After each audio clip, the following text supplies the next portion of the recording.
Trump just has not chipped away at our democracy. He has taken a wrecking ball to the very foundation of what makes America great. We have an administration that is openly and brazenly breaking the law and is acting like the Constitution is optional. Ilhan Omar definitely committed immigration fraud against the United States of America. And I talked to Stephen Miller about this actually recently. We're trying to look at what the remedies are. That's the thing that we're trying to figure out is what are the legal remedies now that we know that she's committed immigration fraud? Common sense. You're a visitor. You're not even an American. You're a foreign national. You're here because we gave you a visa to be here temporarily, and now you're out there defending and supporting Hamas, a terrorist organization? Where in the Constitution does it say that the Secretary of State can override the First Amendment protections of free speech? Is there a footnote that I missed somewhere? There's no constitutional right to a student visa. So, but is there a constitutional right? Does it say somewhere that Marco Rubio gets to determine which speech is appropriate and revoke student visas based on what you think constitutes free speech? There's a statute that says the Secretary of State gets to determine whether someone is a threat. We deny visas every day all over the world. Do you think that the Immigration and Nationality Act trumps the Constitution of the United States, Mr. Secretary? Well, Congress can always change the law if you want, but I'm telling you, Mr. Secretary, while I have the authority, I will continue to revoke the visas of these people that come here to tear this country apart. You said that, Mr. Secretary. Let me reclaim my time because you are talking about revoking student visas based on what somebody says.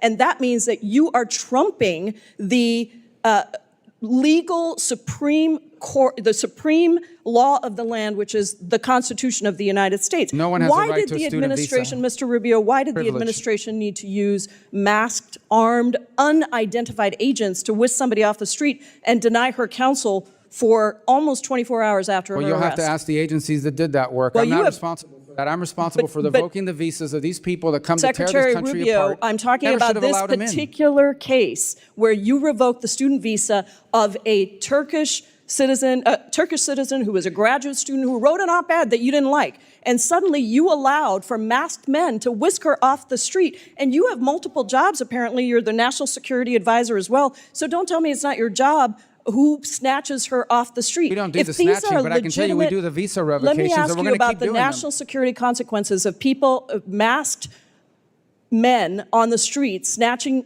people off the streets. If these are legitimate law enforcement agents carrying out proper arrests, why are they hiding their identities? Because then radical crazies will try to hurt them. So you think that U.S. agents who have almost always gone without face coverings, even when they're arresting some of the country's most dangerous criminals, suddenly have so much to fear from a graduate student who wrote an op-ed that they need to be masked? Is that that law student was a guest in the United States on a student visa. No one's entitled to a student visa. So you revoked her student visa based on an op-ed which trumps the supreme law of the land, which is the Constitution. Someone's coming up here to stir up problems on our campus. We're going to revoke their visa. She didn't do any of that. She wrote an op-ed.